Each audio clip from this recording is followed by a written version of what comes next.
আজকের রেসিপি হলো চিংড়ি মাছের মালাইকারি। এই রেসিপিটা করার জন্য আমি প্রথমে এই যে চিংড়ি মাছগুলোকে এই যে নিয়ে এসেছি বাজার থেকে, এটাকে আমি ভালো করে বেছে নিয়েছি। এরপর এর মধ্যে আমি পরিমাণ মতো লবণ দিয়ে এটাকে ভালো করে লবণ মাখিয়ে নেব।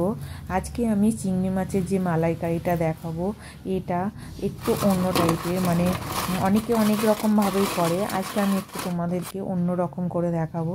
এই চিংড়ি মাছের মালাইকারিটা আমরা বাড়িতে যখন করি তো তখন আমরা এইভাবেই বানিয়ে খাই। তো কোনো রকম পেঁয়াজ রসুন ছাড়াই আমি তোমাদেরকে মালাইকারি করে দেখাবো। তো প্রথমে আমি চিংড়ি মাছগুলোকে ভালো করে একটু ভেজে নিচ্ছি। ভালো মানে একেবারে লাল করে ভাজবো না, মোটামুটি একটু লাল লাল হবে, তারপরেই আমি চিংড়ি মাছগুলোকে তেল থেকে তুলে নেব। তো এইভাবে আমার দেখো সব চিংড়ি মাছগুলো ভাজা হয়ে গেছে।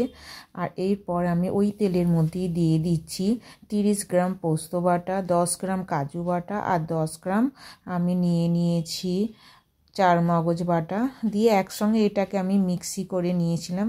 তারপর ওই তেলের মধ্যেই আমি দিয়ে দিয়েছি, দিয়ে ভালো করে এটাকে আমি নাড়াচাড়া করে নিচ্ছি। এরপর পরিমাণ মতো আমি লবণ দিচ্ছি আর দিয়ে দিচ্ছি কাশ্মীরি লঙ্কা গুঁড়ো। তো কাশ্মীরি লঙ্কা গুঁড়ো দেওয়ার পর এটাকে আমি আবারও নাড়াচাড়া করে নিচ্ছি, একটু কষিয়ে নিচ্ছি। এরপর আমি দিচ্ছি আদা বাটা।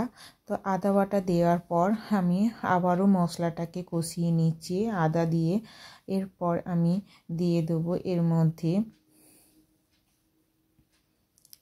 টমেটো কুচি। টমেটো কুচিগুলো দেওয়ার পর আমি ভালো করে মশলার সঙ্গে টমেটোগুলোকে আমি ভেজে নেব একটু। এই যে খুন্তি দিয়ে আমি একটু চেপে চেপে তারপরে নাড়াচাড়া করে নিচ্ছি। এরপর আমি কিছুটা নিয়েছি টক দই। টক দই নেওয়ার পরে এটাকে আমি ভালো করে ফাটিয়ে নিচ্ছি টক দইটাকে। তারপর এই টক দইটা এই মশলার মধ্যে আমি দিয়ে দিচ্ছি। তারপরে আবারও আমি এটাকে নাড়াচাড়া করে নিচ্ছি। মশলার সঙ্গে দইটাকে আমি ভালো করে কষিয়ে নেব। তারপর দিয়ে দিচ্ছি সামান্য একটু চিনি। যারা চিনি খাবেন না তারা এটাকে অ্যাভয়েড করে যাবেন। চিনি দিলে একটু কিন্তু এর স্বাদটা অন্যরকম হয়, আরও টেস্টি হয়ে যায়, তাই সামান্য একটু চিনি। আর আমি হলুদ গুঁড়োর পরিবর্তে এখানে আমি দিলাম কাশ্মীরি রং দিয়েছি। এরপর আমি দিয়ে দিচ্ছি একটু ঘি। এখানে আমি ঘি দিয়ে তারপরে আমি আবারও নাড়াচাড়া করে নিচ্ছি। এবার দিয়ে দিচ্ছি আমি দুধ। 1 কাপের মতো আমি এখানে দুধ নিয়েছি। দুধটা নেওয়ার পর আমি আবারও এটাকে নাড়াচাড়া করে নেব। ভালো করে মশলাটার সঙ্গে দুধটাকে আমি মিশিয়ে নেব। এরপর দিয়ে দিচ্ছি কাঁচা লঙ্কা বাটা। কাঁচা লঙ্কা বাটা দেওয়ার পর আবার আমি এটাকে কষিয়ে নিচ্ছি ভালো করে।